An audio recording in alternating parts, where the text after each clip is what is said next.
Thank you, Vikki, so much for having me. It's a pleasure to be here. And good morning to all those of you in the West, and good evening to those of you in the East. I'm going to be breaking the theme of the masculine feminine a little bit here, but I think Vikki kind of began by talking about the theme for this week's Hit Talk being that of abundance. So I was thinking about what I can share in 8 minutes. Let me hit my timer before I forget. What I could share in 8 minutes that would give the most amount of value. And so as my bio said, I like to teach, one of the things I like to teach is non-duality. And I think today I'd like to give you a bit of a different angle on what the ego is. And I know our previous speaker was talking a lot about Hindu mythology, gods and goddesses. And that's, Hinduism is basically the origin of non-duality. So non-duality talks about this concept of truth versus illusion a lot.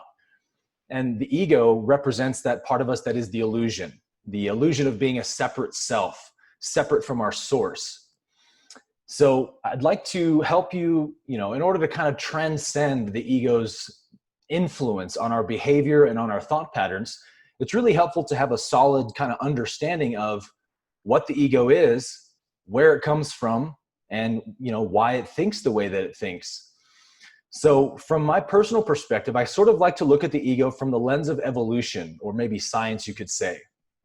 So if we ask the question, where did our egos, why do we have egos, right? And where did they originate from? We can go back to the advent of human language and see that as a very likely place where the ego began.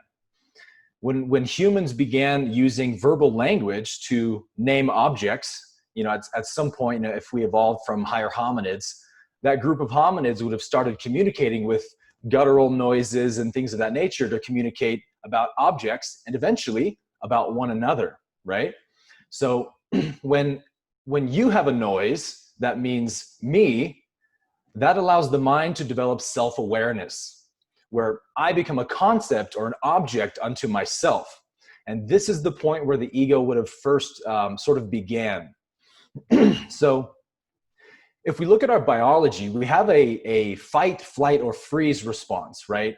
When we are in danger of any kind, the body responds with adrenaline, which is the biological fight, flight, or freeze. So I would like to, a bit of an oversimplification maybe, but if we wanted to oversimplify the ego, I would like to offer you the idea that the ego is our social fight, flight, or freeze response. And I'll explain why. So the Course in Miracles defines the ego as the belief in separation. When I believe I'm separate, separate from the source, separate from the world outside of me, that's what creates an ego. Eckhart Tolle, for example, likes to commonly define the ego as any identification with form. And I love both of these definitions for different reasons, and I think they're both very accurate. But I'd like to maybe see the ego from the perspective of why it believes it's separate and why it identifies with form. So we as humans essentially have three negative emotions: sadness, anger, and fear. So I'd like to show you how sadness is actually the ego's modulation of our flight response. So the ego turns that response, which is the need to escape from pain of some kind, into an emotional need for flight or an emotional need for escape. And the emotional need for escape is what we experience as sadness and all of its variations, whether that's depression, hopelessness, loneliness, and so forth.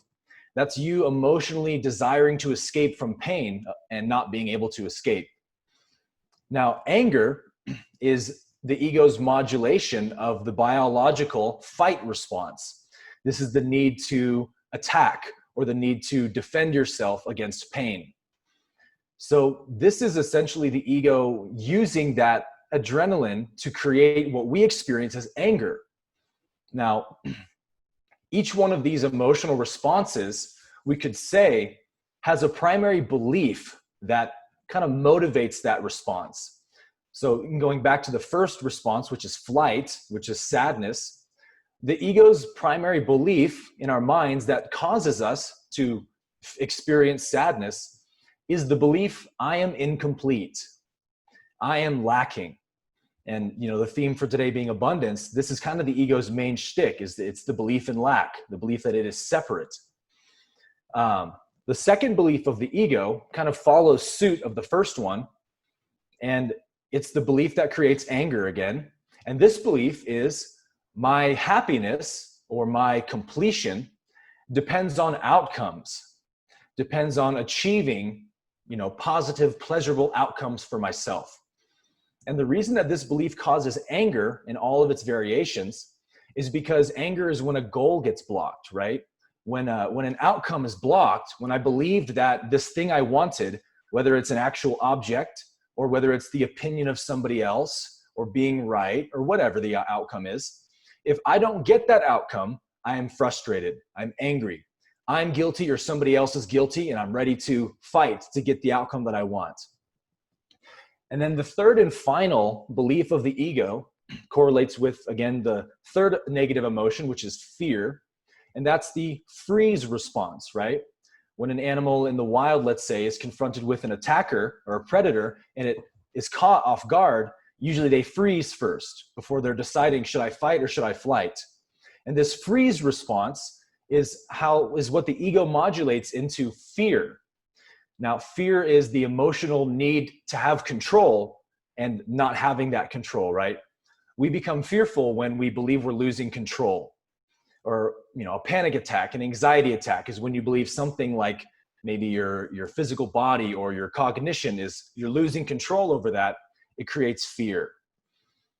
So fear, again, is the belief that I am in control. I'm the controller of my life. And, you know, if that control gets taken away from me, it terrifies me. It makes me feel a sense of separation.